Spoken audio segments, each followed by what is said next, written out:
42 qram lityum ilə azot arasında gedən natamam reaksiya zamanı bərk maddənin kütləsi 1/3-ə qədər artmışdır.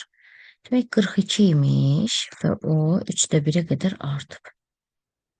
Yəni ixtisar gedəndə nə qalır? 14. 14 qram artır. Burada bu bərk maddədir və bu da bərk maddədir. Bərk maddə niyə artar ki? Niyə artsın ki? Çünki ona azot birləşib. Yəni 14 qram azot birləşibdir. Və bu 42 qramın da hamısı reaksiyaya getməyib. Çünki deyir natamam reaksiya. Aha, indi bizdən nə istəyir? Buna əsasən artıq qalan lityumun kütləsini. Baxaq görək hələ lityumun nə qədər reaksiya gedib. Burada 6 vur 7 yazırıq. Burada isə 28. Bunlar ixtisar gedəcək. 2 qalır. Yine bu gedir 3, 21 qram. 21 qram azot reaksiya gedir. Və 42 qram idi. 21 qram reaksiya gedir. O deməkdir ki, neçə faiz reaksiya gedir? 50% reaksiya gedir. Buna əsasən artıq qalan lityumun kütləsinə, lityumun kütləsi bu qədər və onun bərk qalığın tərkibində alınan maddənin kütləsinə olan nisbətlə demək.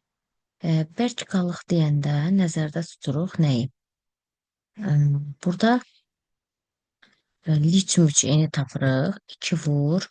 Lityum nə qədərdir? 7 vur 3, 21 üstə 14 eləyəcək 35. Bu olur 35.